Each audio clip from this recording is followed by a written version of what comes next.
describe a little bit about what will happen here tonight.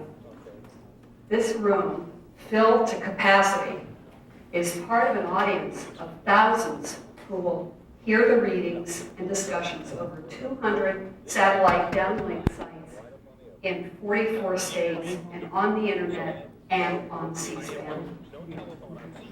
There are groups at the Library of Congress and veterans hospitals all over the country. In the celebration of poetry in American life, we will hear 3 distinguished poets laureate of the Library of Congress, as well as some other special readers, reading not from their own works, but those of our many great American voices and traditions. Then we'll hear from the audience outside the East Room who are sending us their questions on the internet. So remember that not only our speakers, but you are on camera. Now,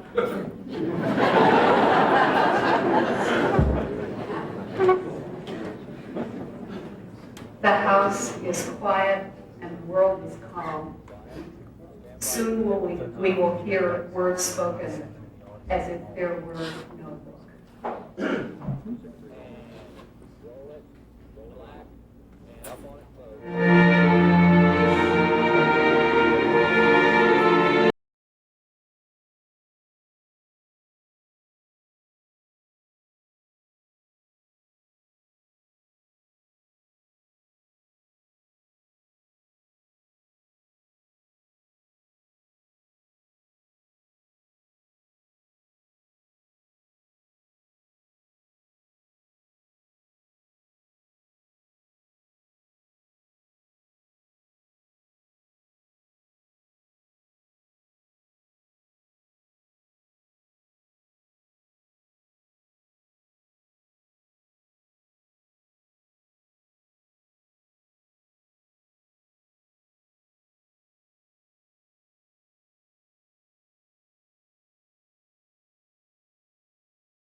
Welcome to the 3rd Millennium evening at the White House.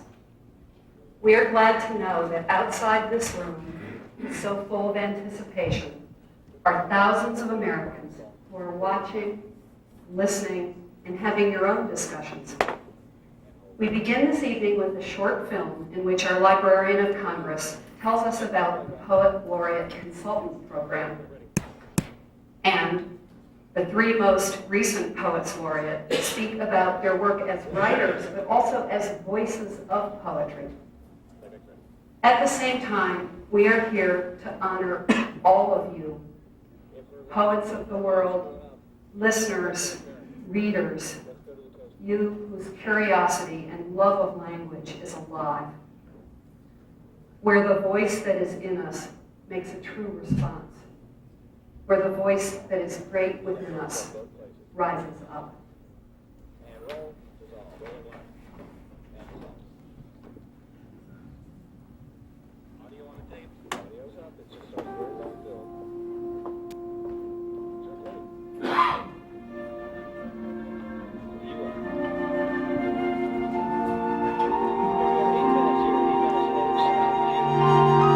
The position of consultant in poetry was established by a private gift of Archer Huntington in 1936.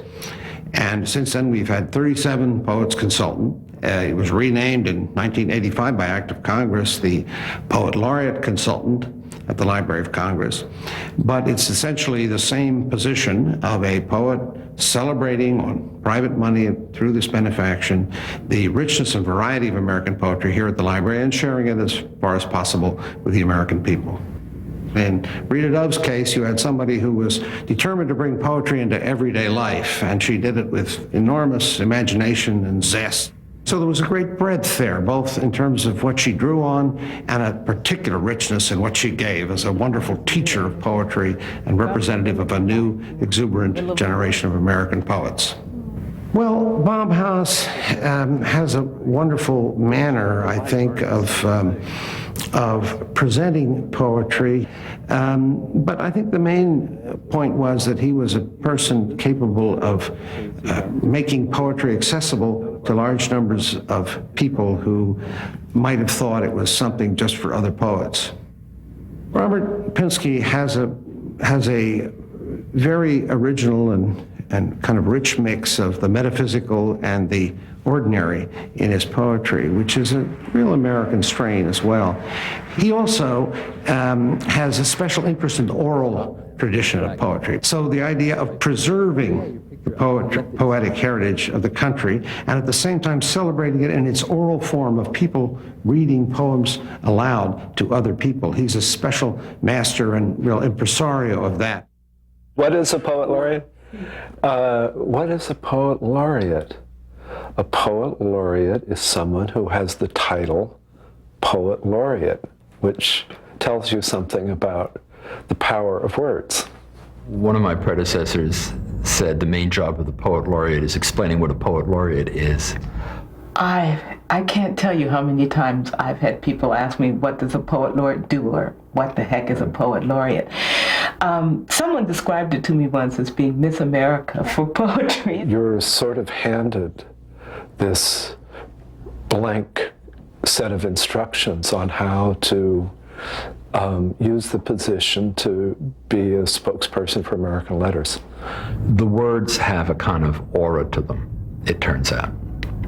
The other lobe or part of the title, consultant in poetry to the Library of Congress, is in many ways a nobler and more serious term. When I was growing up, I felt that poetry was the most intimate and immediate experience that I'd ever had, and that it was about everything in the world. It wasn't just about, lofty, concerns. So my thought, if there's any way to bring poetry back into everyday life for everyday people, then I would be doing something as poet laureate. One of the first issues I wanted to address was literacy, because it seemed pointless to go around talking to people about how great American poetry was or how great American literature was when our children weren't learning to read. The Favorite Poem Project, which is related to my interest in how people feel when they say a poem aloud, and to my conviction that many more Americans than you might think actually have a beloved poem or many beloved poems. And I've already found out that that's true. My chief mandate, personal mandate, is to be absolutely honest to the moment and to the emotion. And if that emotion or that moment or that fact, that historical fact that I'm writing about, reflects my perspectives as a woman or black or a relatively young person or an American, all of these things, so be it. But I used to think it would be great to be a visual artist or to make movies. And thanks to my state university in New Jersey, Rutgers, when I went away to school and had wonderful teachers, I discovered in the poems of Yeats, Emily Dickinson, Donne, Allen Ginsberg, William Carlos Williams, I discovered that the sounds of words, which I'd been thinking about all my life in a kind of private corner of my brain, could also be the materials of art. Writing is such a low-tech art that you basically have to make it up out of your guts all the time. Where does the language come from? When you're young and these phrases come to you as if they were telegrams from angels, you become the sort of scribe or amanuensis of whatever places in the heavens that the gods of poetry send you poetry from. It's so fascinating that poetry's really been popping up all over in the past, I'd say 5, 6, 7 years. And I think that one of the reasons is that we are hungry for a kind of soul-to-soul contact. The faster our lives speed up, the more we miss that time of contemplation and that time when we can just sit down and communicate with another person. I came to understand that a taste for poetry, for good writing, was a kind of indicator species for literacy in the way that out here, a kind of warbler called yellowthroat, if it comes around, you know that the wetlands are okay. If there's poetry in the culture, probably literacy is okay. And literacy hasn't been okay in this country. There's just so much to accomplish. And I wish that the fear of poetry were eliminated in this country. I think that one of the things I made some progress toward, but can't do alone, is to bring poetry back into the curriculum of elementary schools and junior high schools. I just think it should be there. And it's incredible how little poetry is taught in the public school systems until you reach 13, 14. And by then, you know, adolescence, by then it's really almost too late.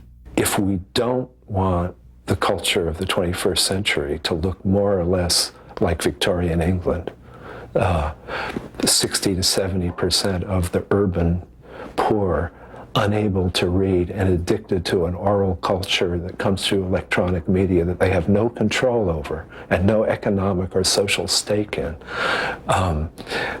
then we have to make sure that the kids in our inner city schools learn how to read, and the kids in our rural and traditionally poor school districts know how to read. I think it's great poetry in particular that is in danger of being lost from the experience of our children. And woe betide us. It would be too bad if we let down not only our children, but all the past of great poetry and the future. We're supposed to keep these things alive.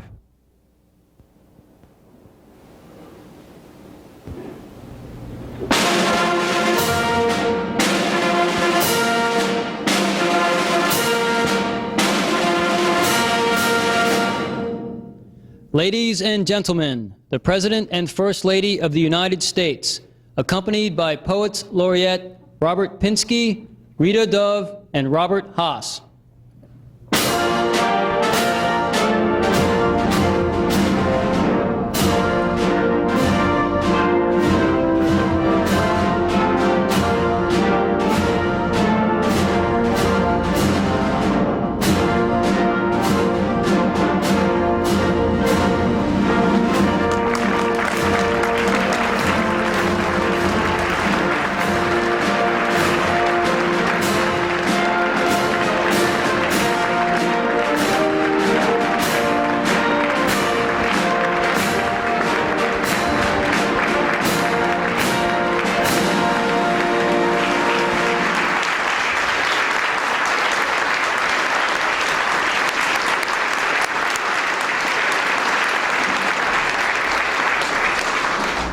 Who can remember back to the first poets, the greatest ones, greater even than Orpheus?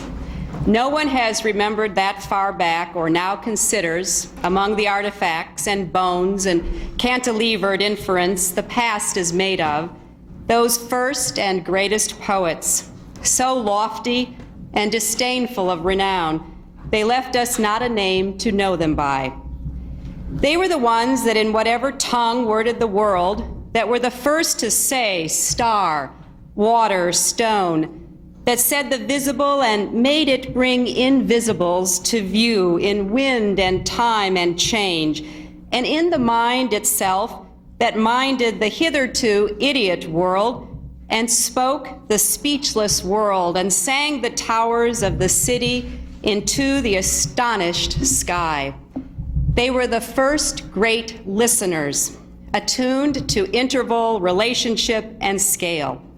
The first to say above, beneath, beyond, conjurers with love, death, sleep, with bread and wine, who having uttered, vanished from the world, leaving no memory but the marvelous magical elements, the breathing shapes and stops of breaths we build our babbles of. To you, who speak the speechless world, and to the great listeners who hear it. We are honored to welcome you to the White House. Just like Howard Nemeroff in The Makers, we are here on this Millennium evening to celebrate the timeless power of poetry and poets as our American memory, our purveyors of insight and culture, our eyes and ears who silence the white noise around us and express the very heart of what connects us, plagues us, and makes us fully human. I want to thank everyone who has made this celebration possible, especially Ellen Lovell, the director of the White House Millennium Council, our Poets Laureate, Robert Pinsky, Rita Dove, Bob Haas, Anthony Hecht, and William Meredith. What better way to commemorate National Poetry Month than by gathering our nation's poetry and poets in our nation's home? When Stephen Hawking gave the second Millennium lecture here, I said that there had never been more physicists in the White House. I don't believe there have ever been more poets in the White House than this evening. I hope you will also get a chance to visit the foyer and see some of the extraordinary works that capture America's role in poetry and poetry's role in America. For that exhibit and so much more, we owe a huge debt of gratitude to Dr. James Billington, the Center for the Book, the curators, and the entire Library of Congress. Let me also thank Bill Ferris and the National Endowment for the Humanities, State Humanities Councils, the Howard Gilman Foundation, Phi Theta Kappa, the Department of Veterans Affairs, and Sun Microsystems for bringing this event to people throughout our nation and the world. First, via satellite to more than 200 sites in 44 states, and also via the internet on the White House website and the Sun Microsystems site. This is the third of many Millennium evenings we will be holding with scholars, artists, scientists, and other creative individuals to help our nation explore who we are, who we want to be as we enter the next century. The goal of all of our White House Millennium activities is to honor the past and imagine the future. And that is what we are doing tonight, with both poetry and prose, with cutting-edge technology and the torn pages of old books. Like many of you, I suppose my first real introduction to poetry took place in a classroom. I remember standing before what looked to be a sea of other children and reciting poems I'd memorized by saying them out loud at the kitchen table, on the way to school, before going to sleep, over and over again. That is how I and so many learned to feel the music and rhythm and inspiration of poetry, to understand its window onto our experiences as Americans, individuals, and communities. Whether we sang the Star-Spangled Banner or recited Emma Lazarus's words inscribed on the Statue of Liberty, or asked Langston Hughes's haunting question, what happens to a dream deferred, we were being influenced by poetry. We know that happens every day, not just while we're still in school, when we fall in love or see loved ones die, when our hopes are realized or dashed, when we tuck our children into bed, perhaps to a favorite rhyme, or walk through a garden. In every moment of our lives, the poems we read or write or remember speak to us, often transforming us, comforting us, and we pass that love for them down from generation to generation. It's important that we touch not just the lives of the few through poetry, but the everyday life of all of us. That's what the poet laureate Joseph Brodsky was talking about when he said that an anthology of American poetry should be found in the drawer in every room in every motel in the land. 7 years later, we see that dream being fulfilled in truck stops, supermarkets, and train stations, where thousands of copies of 101 great poems are being handed out by his American Poetry and Literacy Project every April. This afternoon, we saw poetry in action at Johnson Junior High School in Southeast Washington. We saw students who were practicing for a poetry slam taking place tonight. Now, for those of you who have never seen a slam, it's a high-speed, high-spirited competition where students face off against each other, reading their own poems and receiving scores like at the Olympics from a group of judges. Using their voices as an instrument and their souls as a library, these students read poems about the beauty of their names, the plight of a homeless man, the contributions of Duke Ellington, their pride and their pains. And they talked about how poetry had helped put their anger on paper instead of acting it out, how it had opened up thoughts they never knew existed and given them confidence. One young man stood up and said, as part of his poem, "I'm so musical that when I write a song, you sing it for the rest of your life." No one has worked harder to ensure that children and young people and all of us throughout America sing poetry for the rest of our lives than our two former and current Poets Laureate. Whether by promoting literacy and celebrating our environment or by bringing poetry to everyone and putting everyday life into poetry, they have been on the front lines. We are also very grateful that Robert Pinsky has created a program for recording poems, the poems that help define us as individuals and as a nation. And just this morning, I was pleased to announce that the National Endowment for the Arts is awarding $500,000 to support the Favorite Poem Project.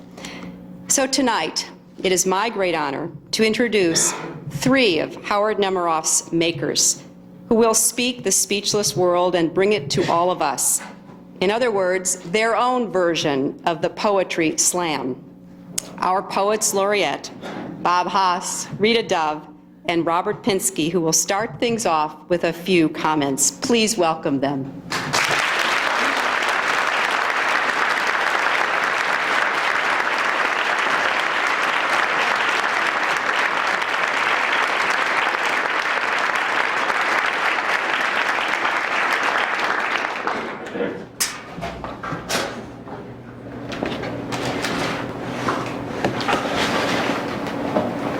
We're here to honor our ancestors. Not our literal ancestors, but our ancestors in poetry. And to imagine ways that we can give the gift that they gave to us to the young. I'll start with just a few lines from Harriet Converse's 19th century translation of an Iroquois Thanksgiving song. We give thanks that the voice of the Great Spirit can still be heard through the words of Gane Odio. We thank the Great Spirit that we have the privilege of this pleasant occasion. We give thanks for the persons who can sing the Great Spirit's music and hope that they will be privileged to continue in his faith. We thank the Great Spirit for all the persons who performed the ceremonies on this occasion. We're going to try to give a fast, representative reading from the great heritage of American poetry. And the place to begin seems to be with the poet who embodies the sweep and embrace and cultural appetite of American art and American life at its best. I'll read a few lines from the opening of Crossing Brooklyn Ferry by Walt Whitman, and then my friends will continue in that vein. Crowds of men and women attired in the usual costumes. How curious you are to me. On the ferry boats, the hundreds and hundreds that cross, returning home, are more curious to me than you suppose. And you, that shall cross from shore to shore years hence, are more to me and more in my meditation than you might suppose. The others that are to follow me, the ties between me and them, the certainty of others, the life, love, sight, hearing of others. Others will enter the gates of the ferry and cross from shore to shore. Others will watch the run of the flood tide. Others will see the shipping of Manhattan north and west, and the heights of Brooklyn to the south and east. Others will see the islands large and small. 50 years hence, others will see them as they cross, the sun half an hour high. 100 years hence, or ever so many 100 years hence, Others will see them, will enjoy the sunset, the pouring in of the flood tide, the falling back to the sea of the ebb tide. It avails not. Time nor place, distance avails not. I am with you, men and women of a generation, or ever so many generations hence. Just as you feel when you look on the river and sky, so I felt. Just as any of you who is one of a living crowd, I was one of a crowd. Just as you are refreshed by the gladness of the river and the bright flow, I was refreshed. Just as you stand and lean on the rail, yet hurry with the swift current, I stood, yet was hurried. Just as you look on the numberless masts of ships and the thick-stemmed pipes of steamboats, I looked. From Walt Whitman's Song of Myself. A child said, "What is the grass?" fetching it to me with full hands. How could I answer the child? I do not know what it is any more than he. I guess it must be the flag of my disposition out of hopeful green stuff woven. Or I guess it is the handkerchief of the Lord, a scented gift and remembrancer designedly dropped, bearing the owner's name some way in the corners that we may see and remark and say, whose? Or I guess the grass is itself a child, the produced babe of the vegetation. Or I guess it is a uniform hieroglyphic, and it means sprouting alike in broad zones and narrow zones, growing among black folks as among white, Canuck, Tuckahoe, Congressman, Cuff. I give them the same, I receive them the same. And now it seems to me the beautiful uncut hair of graves. And Langston Hughes's The Negro Speaks of Rivers. I've known rivers. I've known rivers ancient as the world and older than the flow of human blood in human veins. My soul has grown deep like the rivers. I bathed in the Euphrates when dawns were young. I built my hut near the Congo and it lulled me to sleep.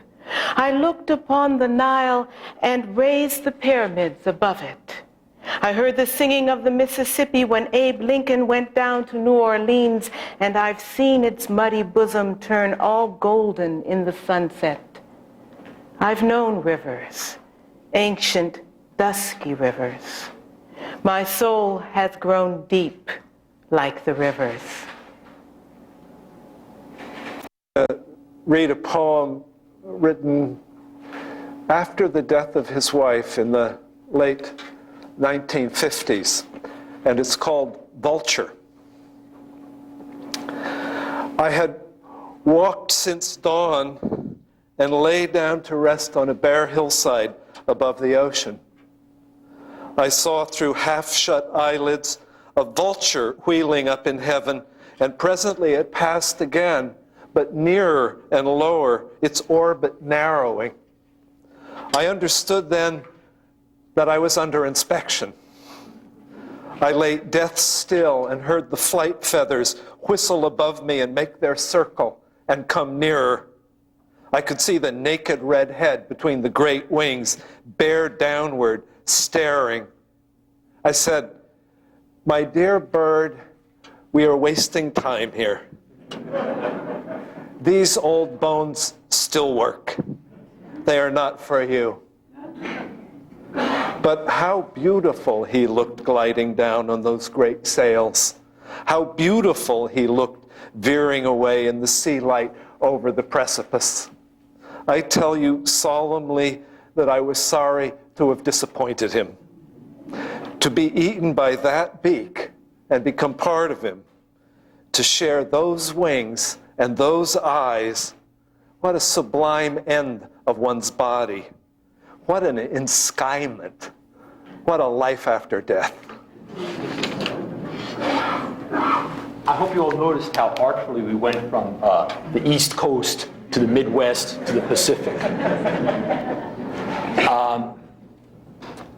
I hope it's not a complete bromide to say that if Whitman embodies an audacious sweep and cultural appetite and cultural omnivorousness, Emily Dickinson embodies other characteristics of American art, an audacious individuality and boldness and concentration, and we thought it would be appropriate to do some of those.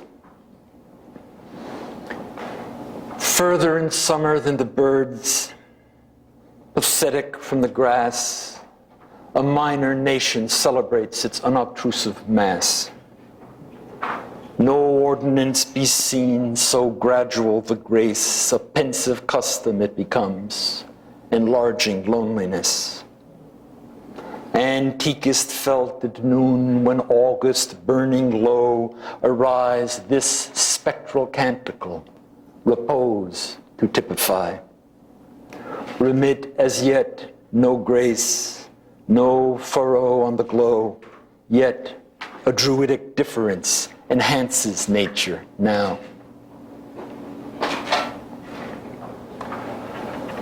Much madness is divinest sense to the discerning eye. Much sense, the starkest madness.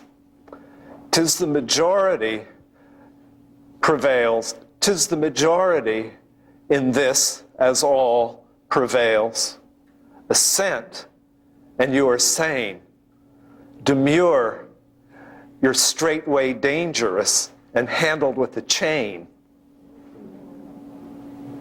I heard a fly buzz when I died. The stillness in the room was like the stillness in the air between the heaves of storm. The eyes around had wrung them dry, and breaths were gathering firm for that last onset, when the king be witnessed in the room. I willed my keepsakes, signed away what portion of me be assignable, and then it was there interposed a fly with blue, uncertain, stumbling buzz between the light and me. And then the windows failed, and then I could not see to see.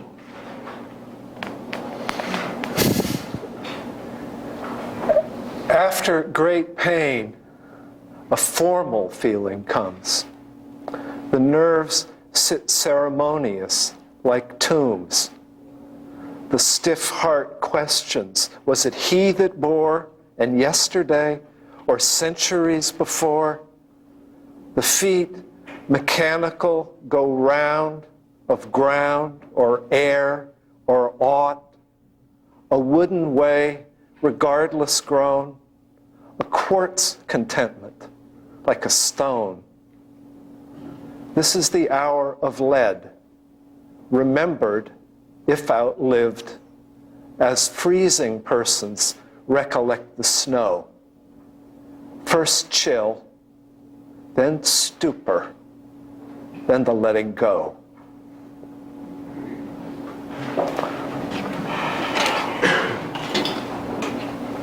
We could read all Dickinson, couldn't we? We thought, I said that these are poems of the past, but we are imagining them for future generations. So we thought we'd read a group of poems to do with children and families and the passing on of culture. I think this is the only commissioned poem that will be read tonight. This is a poem by William Carlos Williams that his grandson asked him to write. The Turtle, for my grandson. Not because of his eyes, the eyes of a bird, but because he is beaked, bird-like, to do an injury, has the turtle attracted you. He is your only pet. When we are together, you talk of nothing else, ascribing all sorts of murderous motives to his least action. You ask me to write a poem. Should I have poems to write? About a turtle. The turtle lives in the mud, but is not mud-like. You can tell it by his eyes, which are clear. When he shall escape his present confinement, he will stride about the world, destroying all with his sharp beak. Whatever opposes him in the streets of the city shall go down. Cars will be overturned. And upon his back shall ride to his conquests my lord, you. You shall be master. In the beginning there was a great tortoise who supported the world. Upon him all ultimately rests. Without him nothing will stand. He is all wise and can outrun the hare. In the night his eyes carry him to unknown places. He is your friend.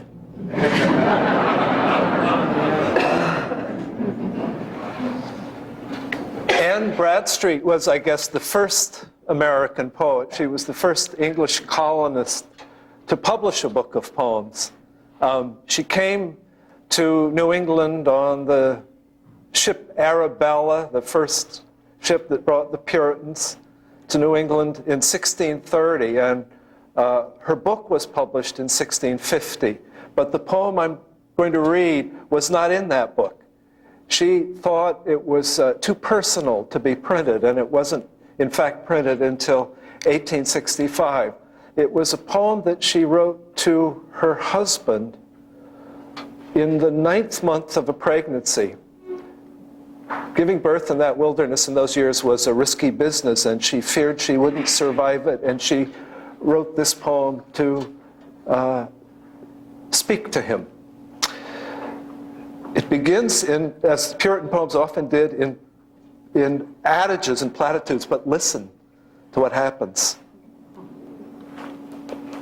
The Victorian editor gave it the title, Before the Birth of One of Her Children.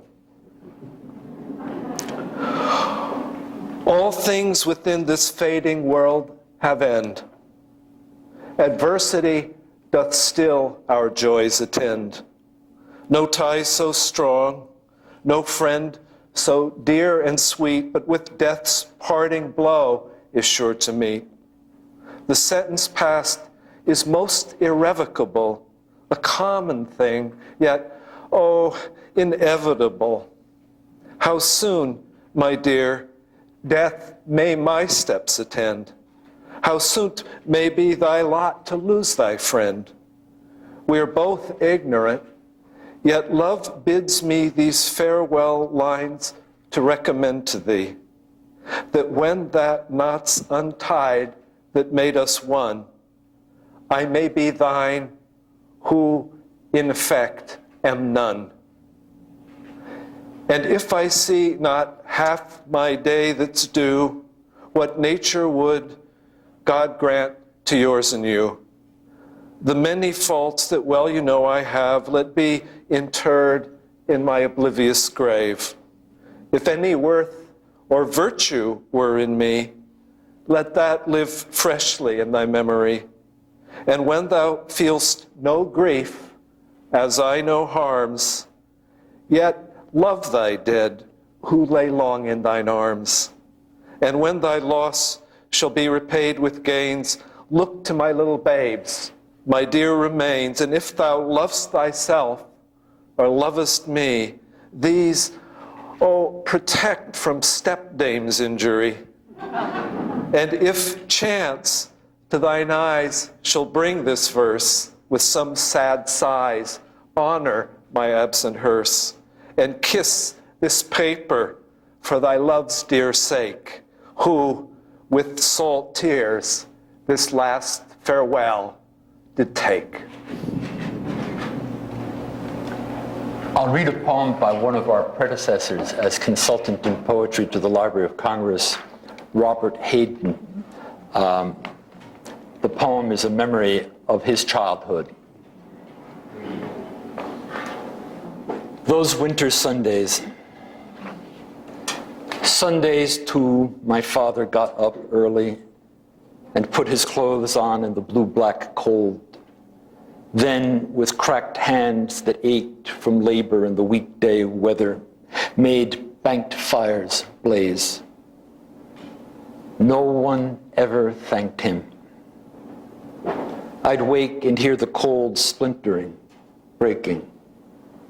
When the rooms were warm, he'd call, and slowly I would rise and dress, fearing the chronic angers of that house, speaking indifferently to him who had driven out the cold and polished my good shoes as well. What did I know? What did I know of love's austere and lonely offices? Many of us know Sylvia Plath as a writer of wonderful and troubled poems. And what some people do not realize is that she wrote some of the most beautiful love poems to her children, poems about being a mother, all of that joy and that anguish. Child, your clear eye is the one absolutely beautiful thing. I want to fill it with color and ducks, the zoo of the new, whose names you meditate: April snowdrop, Indian pipe, little stalk without wrinkle, pool in which images should be grand and classical, not this troublous wringing of hands, this dark ceiling without a star. One of the things that Americans should perhaps be most patriotic about is our impurity. Cultural blendings, collidings, crazy mixes and improvisations are behind our distinctive works, such as jazz and the American feature film, and indeed American poetry, as well as American music, country music, things.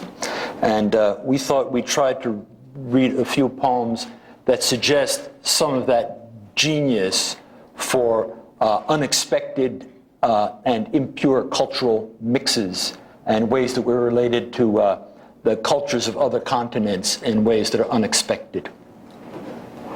I'll start with a poem by Countee Cullen, who was a great proponent of the Harlem Renaissance, that magnificent explosion of music, of poetry, art, and just plain good fun in the 20s.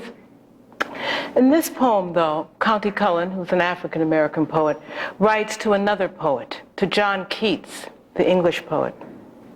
To John Keats, poet at springtime. I cannot hold my peace, John Keats. There never was a spring like this. It is an echo that repeats my last year's song and next year's bliss. I know, in spite of all men say of beauty, you have felt her most. Yea, even in your grave, her way is laid. Poor, troubled, lyric ghost, spring never was so fair and dear as beauty makes her seem this year. I cannot hold my peace, John Keats. I am as helpless in the toil of spring as any lamb that bleats to feel the solid earth recoil beneath his puny legs. Spring beats her tocsin call to those who love her, and lo, the dogwood petals cover her breast with drifts of snow, and sleek white gulls fly screaming to her and hover about her shoulders and kiss her cheek, while white and purple lilacs muster a strength that bears them to a cluster of color and odor. For her sake, all things that slept are now awake. And you and I, shall we lie still, John Keats, while beauty summons us? Somehow I feel your sensitive will is pulsing up some tremulous sap road of a maple tree, whose leaves grow music as they grow, since your wild voice is in them, a harp that grieves for life, that opens death's dark door. Though dust, your fingers still can push the vision splendid to a birth. Though now they work as grass in the hush of the night on the broad, sweet page of the earth. John Keats is dead, they say, but I who hear your full insistent cry in bud and blossom, leaf and tree, know John Keats still writes poetry. And while my head is earthward bowed to read new life sprung from your shroud, folks seeing me must think it strange that merely spring should so derange my mind. They do not know that you, John Keats, keep revel with me too.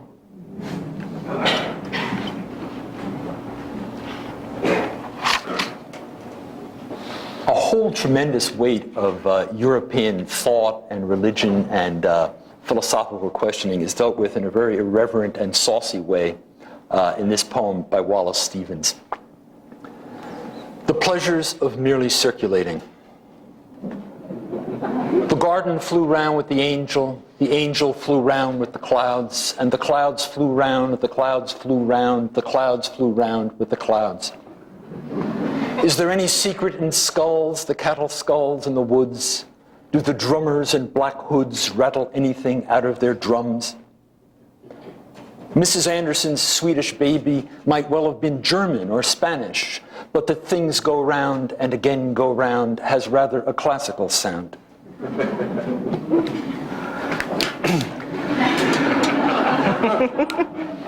Since Rita read County Cullen's tribute to John Keats, I thought that I'd read the tribute of an Irish-American poet to a great Black American artist. It's Frank O'Hara's elegy for Billie Holiday called The Day Lady Died. And you should probably know that Billie Holiday used to sing at the 5 Spot and that her accompanist was named Mal Waldron. This is the saucy, circumstantial American poetry of the New York art scene in the 1950s. The Day Lady Died. It is 12:20 in New York, a Friday, 3 days after Bastille Day. Yes, it's 1959, and I go get a shoe shine because I will get off the 419 in East Hampton at 7:15 and then go straight to dinner, and I don't know the people who will feed me. I walk up the muggy street beginning to sun and have a hamburger and a malted and buy an ugly New World writing to see what the poets in Ghana are doing these days. I go to the bank and Mrs. Stillwagon, first name Linda I once heard, doesn't even look up my balance for once in her life. And in the Golden Griffin bookstore I get a little Verlaine for Patsy with drawings by Bonnard, although I do think of Hesiod, translator Richmond Lattimore, or Brendan Behan's new play, or Le Balcon, or Les Nègres of Genet, but I don't. I stick with Verlaine after practically going to sleep with quandriness. And for Mike, I just stroll into the Park Lane liquor store and ask for a bottle of Strega, and then I go back where I came from to 6th Avenue and the tobacconist in the Ziegfeld Theater and casually ask for a carton of Gauloises and a carton of Picayunes and a New York Post with her face on it. And I am sweating a lot now and thinking of leaning on the John door in the 5 Spot while she whispered a song along the keyboard to Mal Waldron and everyone, and I stopped breathing. We'll read a series of poems that have to do with imagination. I think in an American context. The poem I'm going to read to you has a lot in common with American country music.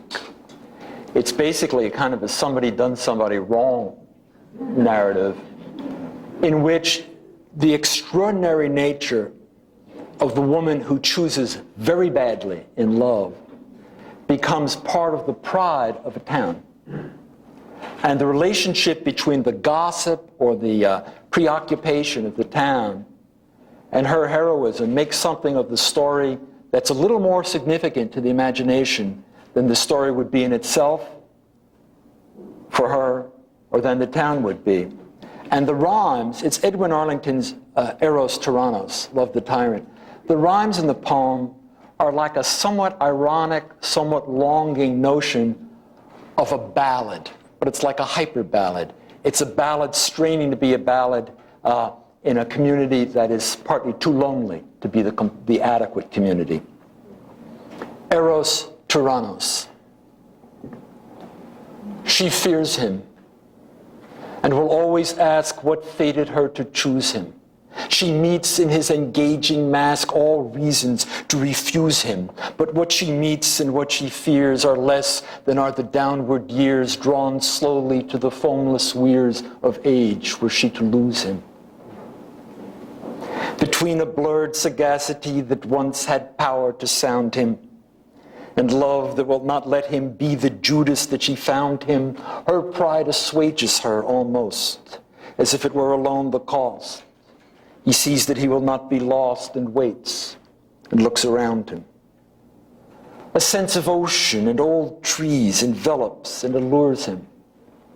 Tradition, touching all he sees, beguiles and reassures him, and all her doubts of what he says are dimmed with what he knows of days, till even prejudice delays and fades, and she secures him.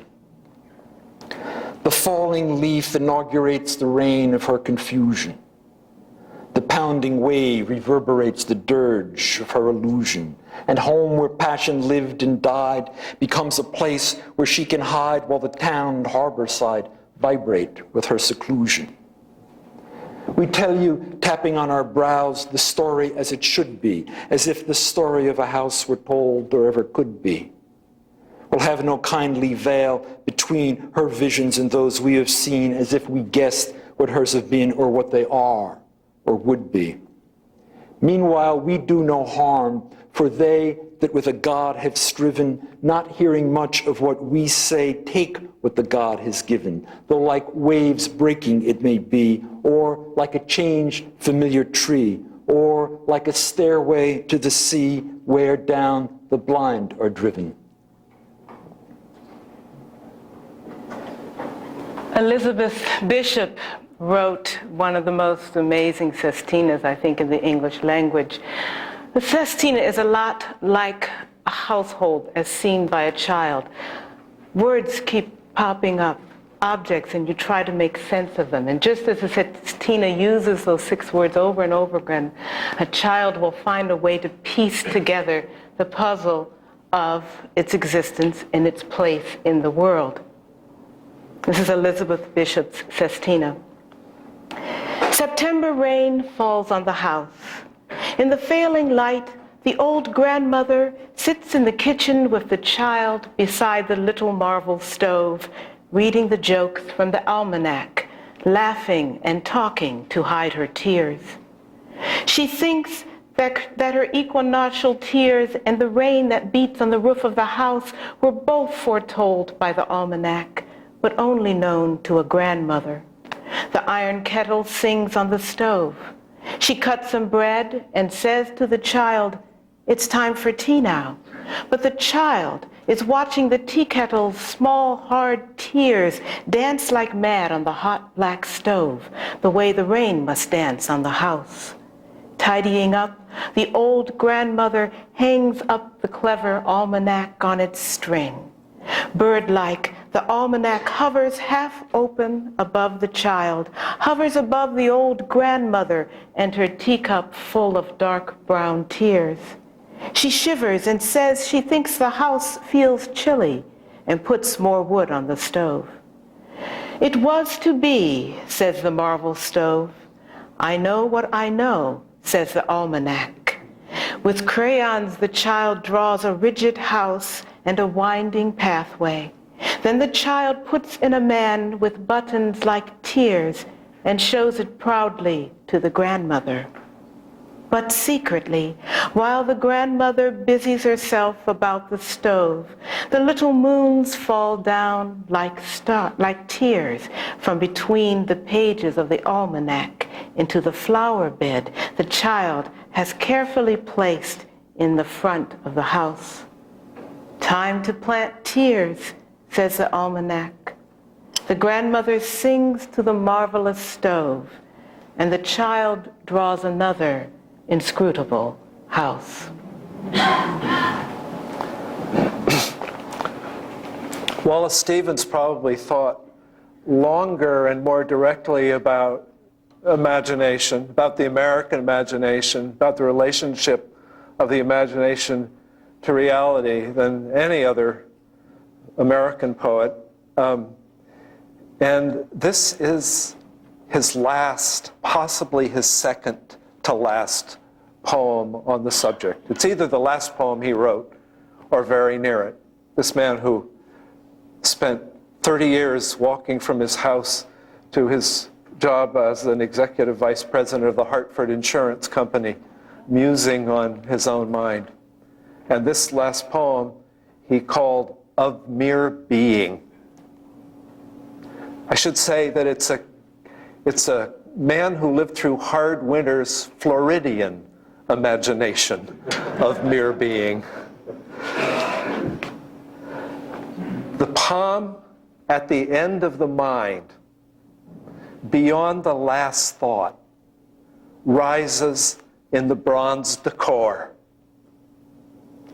A gold-feathered bird sings in the palm without human feeling, without human meaning, a foreign song. It is then you know it is not the reasons that make us happy or unhappy. The tree stands at the edge of space. The wind moves slowly through the branches. The bird's fire-fangled feathers dangle down. What we've been doing is seeking inspiration and sustenance and comfort from our past, from the ancestors. The last poem that we're going to read for this part of the evening is a poem about that journey, how mysterious and difficult and stressful and challenging and the end restorative that search into the past is. And we'll share the reading of the poem amongst the three of us. So the final poem of this part of the evening is Robert Frost's poem, Directive. Directive. Back out of all this now too much for us. Back in a time made simple by the loss of detail, burned, dissolved, and broken off like graveyard marble sculpture in the weather. There is a house that is no more a house, upon a farm that is no more a farm, and in a town that is no more a town. The road there, if you'll let a guide direct you who only has at heart you're getting lost, may seem as if it should have been a quarry. Great monolithic knees the former town long since gave up pretense of keeping covered. And there's a story in a book about it. Beside the wear of iron wagon wheels, the ledges show lines ruled southeast-northwest. The chisel work of an enormous glacier that braced his feet against the Arctic pole. You must not mind a certain coolness from him, still said to haunt this side of Panther Mountain. Nor need you mind the serial ordeal of being watched from 40 cellar holes, as if by eye pairs, out of 40 firkins. I think too much of having shaded out a few old pecker-fretted apple trees. Make yourself up a cheering song of how someone's road home from work this once was, who may be just ahead of you on foot or creaking with a buggy load of grain. The height of the adventure is the height of country where two village cultures faded into each other. Both of them are lost. And if you're lost enough to find yourself by now, pull in your ladder road behind you and put a sign up, closed to all but me. Then make yourself at home. The only field now left's no bigger than a harness gall. First, there's the children's house of make-believe some shattered dishes underneath a pine, the playthings in the playhouse of the children. Weep for what little things could make them glad. Then for the house that is no more a house, but only a belilaced cellar hole, now slowly closing like a dent in dough. This was no playhouse, but a house in earnest. Your destination and your destiny's a brook that was the water of the house, cool as a spring as yet so near its source, too lofty and original to rage. We know the valley streams that when aroused will leave their tatters hung on barb and thorn. I have kept hidden in the instep arch of an old cedar at the waterside a broken drinking goblet like the Grail under a spell so the wrong ones can't find it, so can't get saved, as St. Mark says they mustn't. I stole the goblet from the children's playhouse. Here are your waters and your watering place. Drink and be whole again, beyond confusion.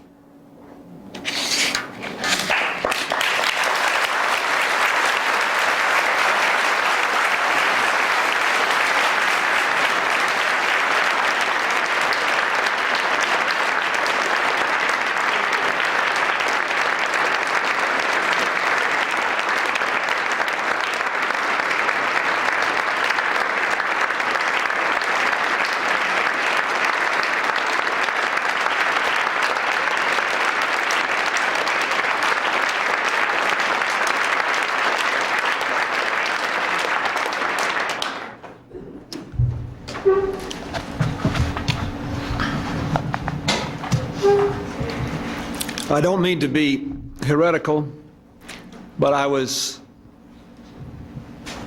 transported by Robert and Rita, and I was thinking, this really is a historic moment.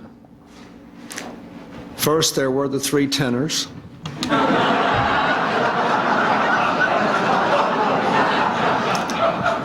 Then there were three sopranos. But nobody ever had three such poets before.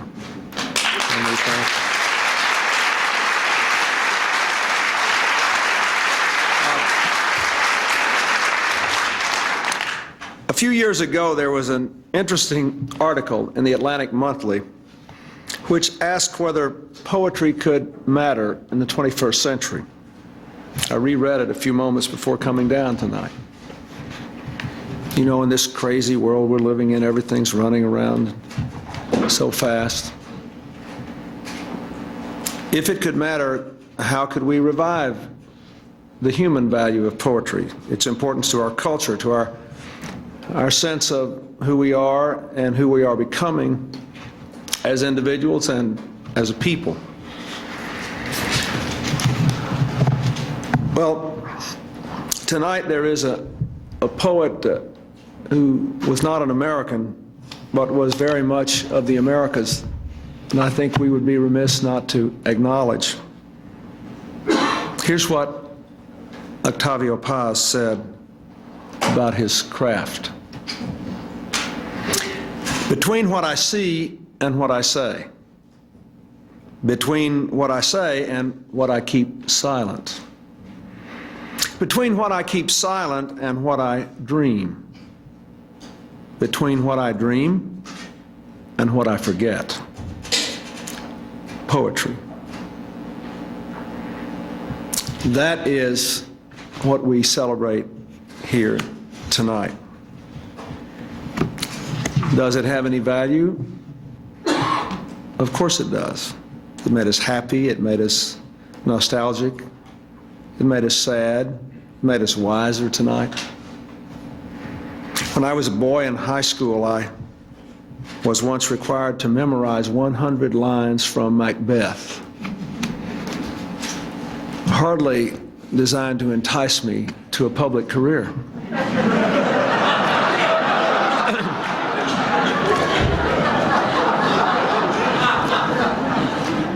But then again, I learned about the dangers of blind ambitions, the fleeting nature of fame, the ultimate emptiness of power disconnected from higher purpose. Mr. Shakespeare made me a better president. There's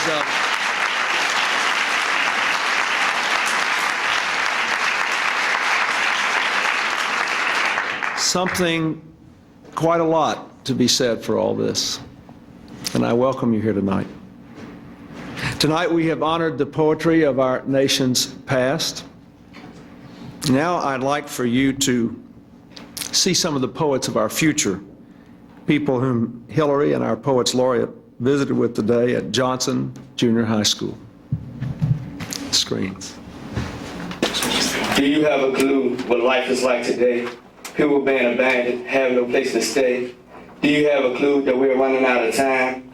Life is short and it's not a game. Raping our women, calling them out their name. Selling drugs while people find their brain. Your baby's father's left you, now you're insane. Do you have a clue?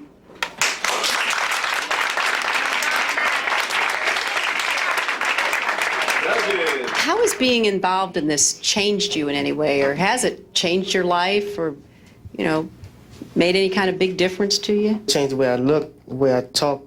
Like, if I look at somebody in the audience or whatever and I say something to them in my head to myself about them, I just take a second look at it and say, it's not like that with them or whatever. And doing the poetry, I get to show myself stuff that's in my head that I never knew was there before. It helped me change the way I look at things and my attitude. It made me look at things at different perspectives. And you said it helped you control your anger? Mm-hmm. How did it do that? Because usually I will have a bad attitude, or like I can say something out of the way, and I can like go to Miss Fuller's class and she would write a poem about how you feel, and I put it on paper instead of reacting it out. Good for you. Good advice. Because usually I would just go on without even writing it. I like show action. Usually I say something that I shouldn't say, and see now I can think twice about it and do the right thing.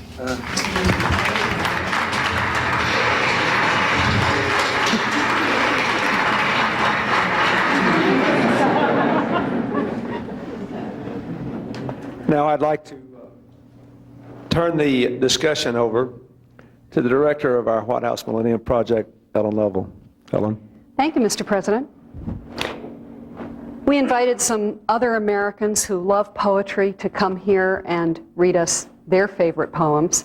And the first is Barry Norkin from the Veterans Nursing Home Program in Silver Spring, Maryland. Hello, I am Barry Norkin, and I would like to share with you Robert Frost's beautiful poem, Stopping by Woods on a Snowy Evening.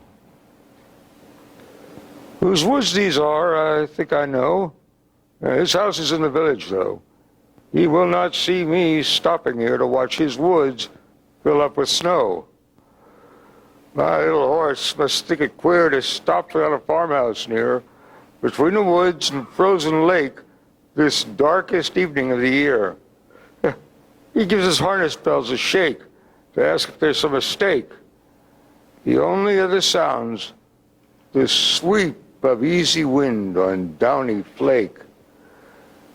The woods are lovely, dark and deep, but I have promises to keep, and miles to go before I sleep, and miles to go before I sleep.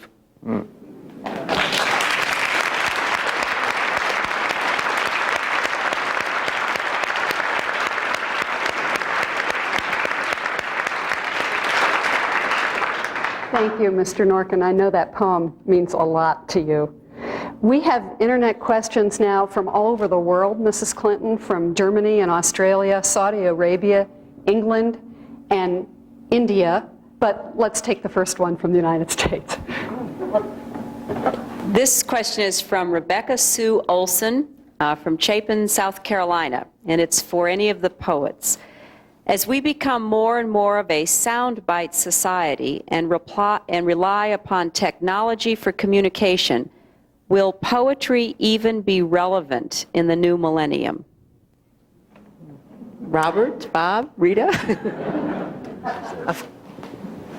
John? Someone asked me that the other day. In fact, poets often get asked that in interviews, and I always think it's such a curious question. Technologies are media. They have content. I was with the grand old Nobel laureate Czeslaw Milosz a couple of weeks ago on a spring afternoon in Portland, and we walked into a restaurant, and a very fresh-faced young waitress came toward us with a tray full of fruit, and he turned to me and said, "You know, life is so pleasant, it's a pity one has to die." One needs a language in which to say those things, whatever the technologies are. I don't understand how human beings will have any less need to think strange thoughts and feel their way into the strangest and funniest and happiest and weirdest feelings because they're using some other medium.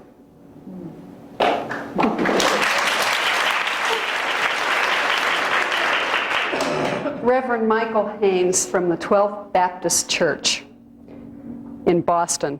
I know that poetry is intertwined with your life and work. My parents immigrated to the United States from the island country of Barbados around 1920. I was born around 1927 in the heart of Boston, on the edge of the Great Depression, which had its terrible impact upon our family. Went to the Boston public schools, and in the 9th grade in junior high school, a very, very caring, incisive teacher kept quoting phrases that said something like this: "Be not like dumb-driven cattle, be a hero in the strife." That was the first seed in my life of one whom I came to know as the New England poet by the name of Henry Wadsworth Longfellow. When I got to Boston English High School, our English teacher made us learn the poem and recite the poem, gave us a little of the background. I didn't realize that I was receiving a seed in my life that was going to help me psychologically, sociologically, and even eventually theologically. When I got to theological school, all of the pieces of Longfellow began to make an awful lot of sense. His psalm of life became mine. Tell me not in mournful numbers, life is but an empty dream, for the soul is dead that slumbers, and things are not what they seem. Life is real, life is earnest, and the grave is not its goal. Dust thou art, to dust returnest, was not spoken of the soul. Not enjoyment and not sorrow is our destined end or way, but to act, that each tomorrow finds us farther than today. Art is long, and time is fleeting, and our hearts, though stout and brave, still like muffled drums, are beating funeral marches to the grave. In the world's broad field of battle, in the bivouac of life, be not like dumb, driven cattle, be a hero in the strife. Trust no future, howe'er pleasant. Let the dead past bury its dead. Act in living present, heart within and God o'erhead. Lives of great men all remind us we can make our lives sublime, and departing, leave behind us footprints on the sands of time. Footprints that perhaps another sailing o'er life's solemn main, a forlorn and a shipwrecked brother, seeing, shall take heart again. Let us then be up and doing, with a heart for any fate, still achieving, still pursuing, learn to labor and learn to wait.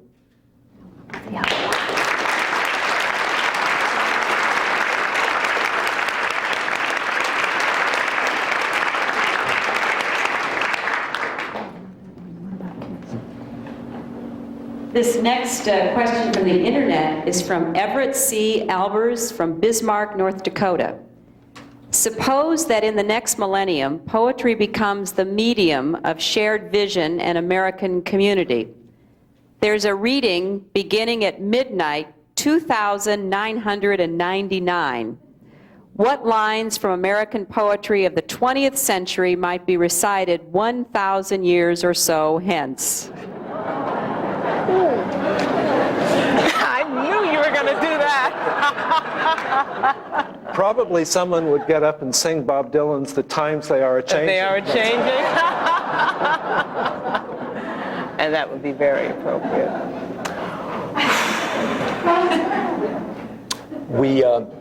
We started to try to answer that question in what we did for half an hour.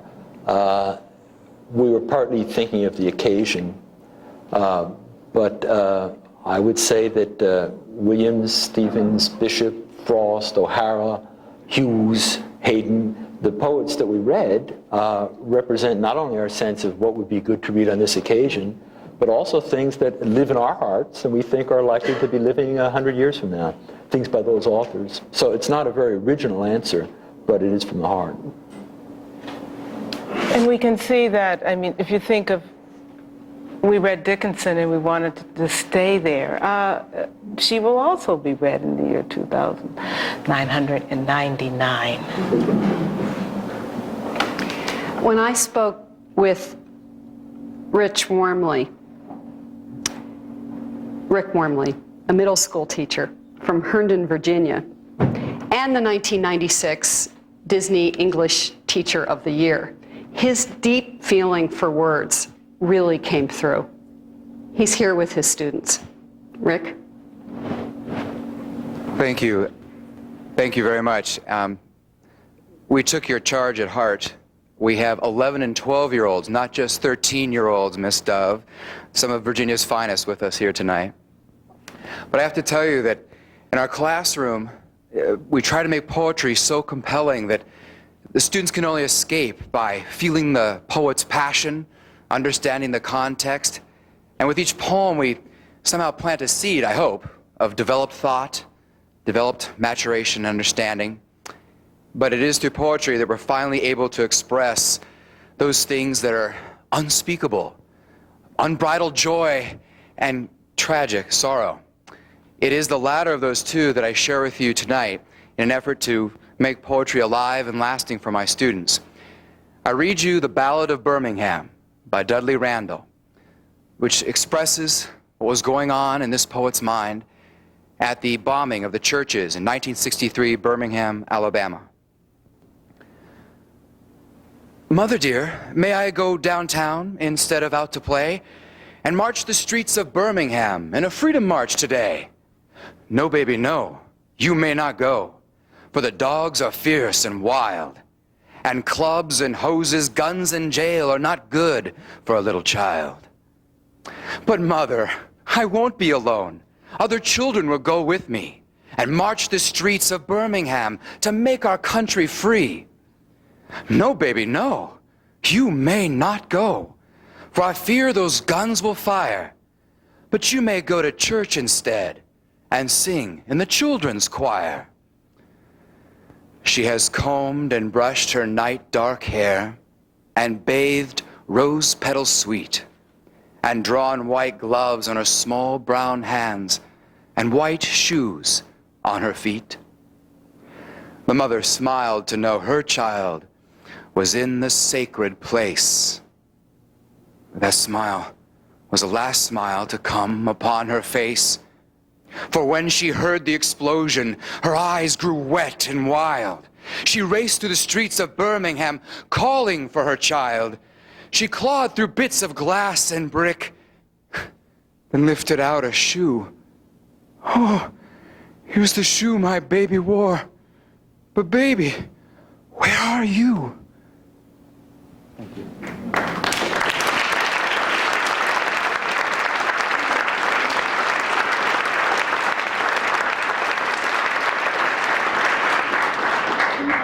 Well, this is an appropriate question to follow your poem. It's It's from Alice George in Evanston, Illinois. Please identify one activity to be enacted in our country's public schools which you believe best inspires children to welcome the power of poetry, reading, and writing into their lives. Robert.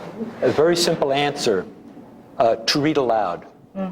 The teacher should read aloud to the kids should read aloud, and people should follow their tastes. The most stringent assignment a teacher can give to students is find something that you think is worth memorizing. Find something you think is worth reading aloud to other people. To return to the previous question, it's the young poets and the passionate young people who decide what lives. It's not curricula or critics or anthologies. It's what gets under people's skin and what gives them the pleasure of reading aloud. Knowledge is good, analysis is good, discussion is good, learning is good, but all these things in art must begin with a physical encounter. And the physical encounter with the poem is saying it aloud and feeling that emotion people feel when they say a poem aloud. And my advice for anyone who wants to learn more about poetry is the same as my advice to myself. Read it aloud and see what happens between the mind and the body as you read it aloud. I think we have time for one last internet question, Mrs. Clinton. This is from Louis Farrell of Los Altos Hills, California. Technology is leading us into the new millennium with such things as new DNA research, faster computers, internet, etc. What value will poetry add to our quality of living that compares to these new marvels? Well, the key word there, of course, is quality. And I would say that all of those new computer things have to have something to talk about and to write about. And poetry allows us to imagine the future. I don't believe that poets have any kind of monopoly on imagination, but what poetry can do is awaken the imagination, and through that imagination you can have the DNA research, the computers, and all of these marvels. So it's all connected. It's all wrapped up together. I'll say that I love my computer. I have a great time with it. I love my CD player. I like my television set very much. And all of those things, the human appetite for art in a human being is bottomless. There's no end to it. And the very speed and the technological magnificence and vividness and the highly duplicable quality of those media, I think already, as I perceive it in the country, create in reaction, not rejecting those things, but in reaction, love for and need for the kind of excitement and comfort that comes from an art where the medium is one person's body. Not necessarily the artist's body, not reader reading Rita's poems or me reading mine, but the body of the audience. When I say a poem by Robert Hayden or Dickinson or Whitman with my voice, that voice, my breath, is the artist's medium, and that's on a highly individual, personal scale that I think we crave, along with our craving for spectacular gadgets and, massive film on a video disc of the Earth from space. It's wonderful, but it doesn't fill up my appetite for Keats. Our next to last reading. Jessica Rawls is a 7th grader from Charles Hart Middle School in D.C. She was with us today. She's a star on her poetry slam team. Jessica has so many poems that I know it was hard for her to choose just one to read, but she did. Jessica? Life is Fine by Langston Hughes. I went down to the river. I sat down on the bank. I tried to think but couldn't, so I jumped in and sank. I came up once and hollered. I came up twice and cried. If that water hadn't been so cold, I might have sunk and died.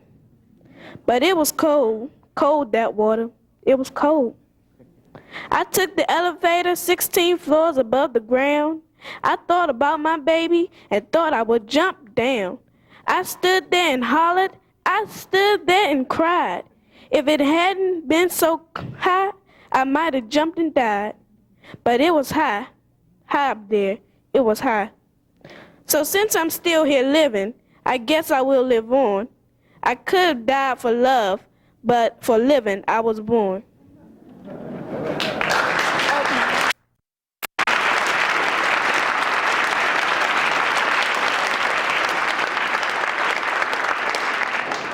Mr. President, I know you have some words to give us.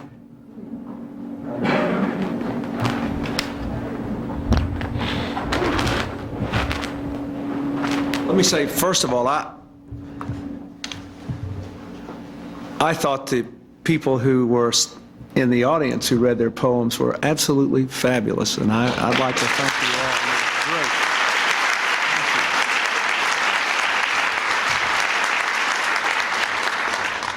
Great. Well, I'm supposed to end. I suppose the first thing I should say is that poets helped me get over Macbeth. When I was about 21 and despairing, I came across those wonderful lines from Carl Sandburg. A tough will counts, so does desire, so does a rich, soft wanting. Without rich wanting, nothing arrives. We want these children to have ambition. We just want it to be well connected. A lot of presidents have wanted to be poets. George Washington actually tried his hand at poetry, writing that true happiness depends upon a quiet soul. As I told our Poets Laureate on the way out, and John Quincy Adams actually wanted to be a poet. He wanted to do that. But he just couldn't quite get there. So he settled for a lesser path. But still he composed verses all his life. Even when he was an old man in Congress, waiting to vote, he would write out little verses. He once wrote in the Congress, "We must seize the moments as they pass and snatch the retrieveless sunbeam as it flies." Lucky for you, I haven't written any poetry in over 20 years. And the poems I wrote to Hillary so long ago, I would still be a little embarrassed to read to her. But I would like to close with a particularly American poem about love of country, sacrifice, the conflict between mortality and the timeless value of a deed well done. It is Ralph Waldo Emerson's Concord Hymn, written to honor the completion of the battle monument commemorating the battles of Lexington and Concord in the Revolutionary War. By the rude bridge that arched the flood, their flag to April's breeze unfurled. Here once the embattled farmers stood and fired the shot heard round the world. The foe long since in silence slept, alike the conqueror in silence sleeps. And time the ruined bridge has swept down the dark stream which seaward creeps. On this green bank, by this soft stream, we set today a votive stone, that memory may their deed redeem, when, like our sires, our sons are gone. Spirit that made those heroes dare to die and leave their children free, bid time and nature gently spare the shaft we raise to them and thee. Thank you very much.